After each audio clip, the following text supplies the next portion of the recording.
747. Just like a luxury hotel. Next time you go anywhere, fly the 747. You'll have a ball. Boeing. Getting people together. The space that really drew the public's interest was the upstairs lounge. Here was the Jet Set's Hideaway, with its own stairway no less. It was a flying penthouse, a private club for the well-heeled. Its exclusivity had powerful allure, and airlines made the most of it. Because it can carry so many people and carry them so far, the 747 has the lowest seat miles costs of any jetliner. And that's the real key to low fares. In a typical three-class configuration, a 747 seats about 420 passengers. The special high-density version used as an intercity shuttle in Asia seats 568 people. And if necessary, the 747 can carry even more, a lot more. On one emergency evacuation flight from Ethiopia in 1991, an Israeli El Al 747 squeezed aboard a mind-boggling 1,087 refugees to safety. When it landed, it had more passengers than at takeoff. 3 babies were born en route. A sister ship carried another 920 refugees. When Boeing decided to build the 747, its main plant in Seattle was unsuited for such a huge project. So the company purchased 780 acres of wooded land at Payne Field in Everett, Washington, some 30 miles to the north. Site preparation included bulldozing as much earth as was moved in building the Panama Canal and Grand Coulee Dam combined. They even built their own railway spur.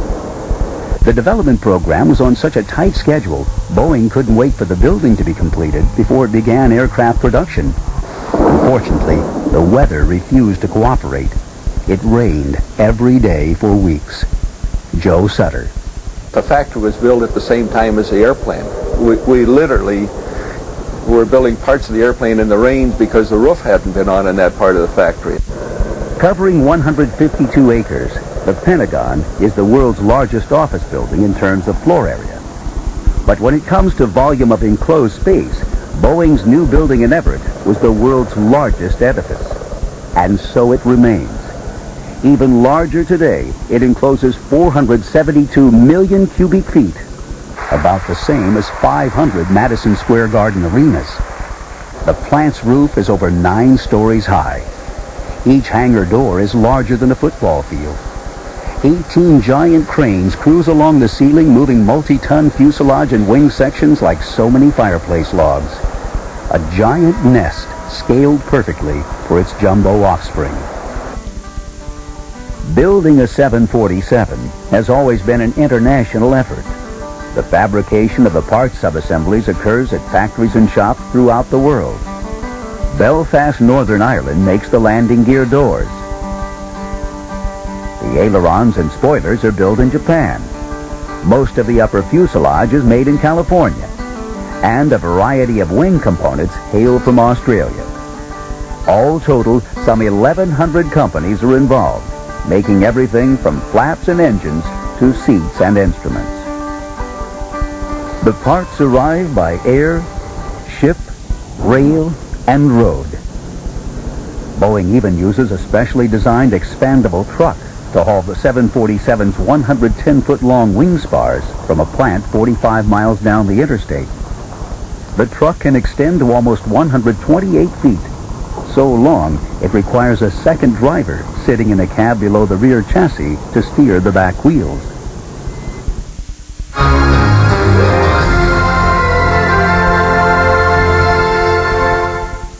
A total of 6 million items, half of them fasteners, go into every 747. Gathering all those pieces in one place at just the right time and then fashioning them into a gargantuan flying machine is a task as daunting as the aircraft itself. 747 Program Operations Director Jack Jones is well familiar with the choreography involved. Inside this factory, the process begins when we load what's called a spar, wing spar, into the first tool up on a balcony. From that point, it goes all the way to delivery till we actually hand the keys over to the airline. And that process is approximately about 5 months. We are continually trying to take that amount of time and reduce it to the point where we think we got a robust and efficient process. The largest assemblies, sized assemblies, come from Northrop Grumman down in Los Angeles. They provide the body panels, the aft end of the 747. That comes in from Vought in Texas. And then, of course, we have the engine manufacturers that provide the engines. If you look throughout this factory, you're going to find several thousand people are involved in building this airplane. We're currently building 3.5 airplanes a month. The most we've ever built, 747s, in 1 month is 7. Once a new 747-400 joins the commercial fleet, it immediately begins to earn back the $160 million or more its owners spent to acquire it. Traditionally, every new generation of aircraft is led by a new generation of engines, and so it was with the Jumbo. The original 747 was more than twice as heavy as the 707, then Boeing's biggest jetliner. To move all that metal, the designers relied on a new kind of jet engine called a high bypass turbofan. A high bypass engine has a turbojet core producing a thrust stream, but in addition, it's fitted with an extra large forward fan with blades nearly 8 feet wide. These drive air through the hot core, but they also send a much larger volume of air around the compressor, combustion, and turbine sections, bypassing it. This cool air then joins the hot exhaust, adding a tremendous amount of thrust while simultaneously smothering the noisy jet blast. That thermodynamic leapfrog produced an engine so remarkably quiet, clean, fuel-efficient, and powerful that it was nothing short of revolutionary. The perfect power source for the new Goliath. A 747-400 engine must deliver upwards of 57,000 pounds of thrust. Put another way, every half second it moves enough air to fill a 4-bedroom house. Doing that pushes core temperatures above 2,000 degrees Fahrenheit. The engine must be tough enough to gulp down a seagull-sized bird without so much as a burp, and strong enough to contain the extraordinary energy of a broken fan blade. Meanwhile, it's expected to work hard 12 hours a day or more, every day, for years, before going for major overhaul. And they do. For example, this GE CF6 has a near-perfect dispatch reliability record of 99.96%. That means it starts right on schedule 1,999 times out of 2,000. Its rate of unplanned shutdowns during flight is 0.006 per 1,000 flight hours. That means an engine has a serious problem in flight every 40 years or so.